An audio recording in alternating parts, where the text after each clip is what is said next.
गणपति की पूजा हो, उत्सव हो या फिर विसर्जन हो, तो आपने एक नारा ज़ोरों से सुना होगा, गणपति बप्पा मोरया। ये नारा बहुत सुना होगा आपने। गणपति का मतलब तो आपको पता ही होगा कि क्या है। लेकिन जो उसके पीछे जो मोरया लगता है, इसका क्या मतलब है, आज हम इसके बारे में बहुत ही विस्तार से बात करेंगे और इस गहराई तक जाएँगे कि ये मोरया गणपति भगवान के नाम के पीछे क्यों लगाया जाता है और भक्त और भगवान के बीच का जो गहरा रिश्ता है, आज हम वो भी जानेंगे। तो आइए स्टार्ट करते हैं। 14वीं शताब्दी में भगवान श्री गणेश के एक भक्त थे, जिनका नाम था, तो उनका नाम मौर्य शालिग्राम था। वह पुणे के चिंचवड़ में रहते थे। उन्होंने एक अष्टसिद्धि यात्रा भी की थी। उसके साथ-साथ ही उन्होंने गोस्वामी संप्रदाय से दीक्षा भी ली थी। तो उनका जो नाम था वो मौर्य गोस्वामी पड़ा।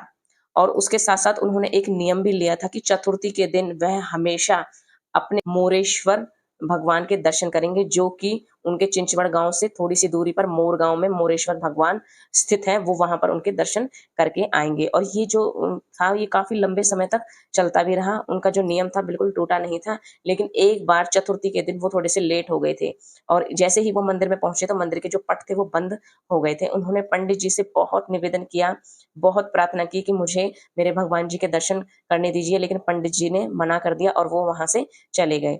तो जो गोस्वामी थे वो बहुत उदास हो गए और वो मंदिर के बाहर ही बैठ बैठ गए और उनकी जो पीड़ा थी वो उन्हें बहुत पीड़ा हो रही थी अपने भगवान से ना मिलने की, और वह ज़ोर-ज़ोर से रोने लगे। उनके मन में ये आ रहा था कि मैंने अपने भगवान के भी दर्शन नहीं किए हैं और जो मैंने नियम ले रखा था वो भी टूट रहा है। उनकी जो पीड़ा थी वो बिल्कुल असहनीय हो चुकी थी, वो बहुत ज़ोर-ज़ोर से रो रहे थे। तो जो मोरेश्वर भगवान हैं यानी कि हमारे गणेश जी, उनसे ये अपने भक्त का जो दुःख था वो देखा नहीं गया, वो स्वयं उनके सामने प्रकट हो गए। प्रकट होते ही उन्होंने उनकी जो असहनीय पीड़ा उन्हें हो रही थी उसको शांत किया और उन्हें आशीर्वाद दिया। और भगवान गणेश ने उनसे कहा कि गोस्वामी, तुम्हारी जो भक्ति ऐसे चरम पर आ चुकी है, जो तुम्हारा समर्पण है कि तुम में और मुझ में कोई भेद नहीं है। मैं तुम्हें आशीर्वाद देता हूँ कि मैं हमेशा तुम्हारे साथ रहूँगा, तुम्हें कोई ज़रूरत नहीं है कहीं पर जाने की। और उसी दिन से भगवान गणेश मौर्य के हमेशा साथ में रहने लगे। तो तभी से ये नाम चलता आ रहा है, गणपति बाप्पा मोरया। जो वहाँ के लोग थे, उनके मन के जो ये भाव थे कि जैसे कि मौर्य ने भक्ति करी और भगवान गणेश ने उनको आशीर्वाद दिया, वैसे ही हम भक्ति करना चाहते हैं और भगवान गणेश का आशीर्वाद हम पर सदा बना रहे।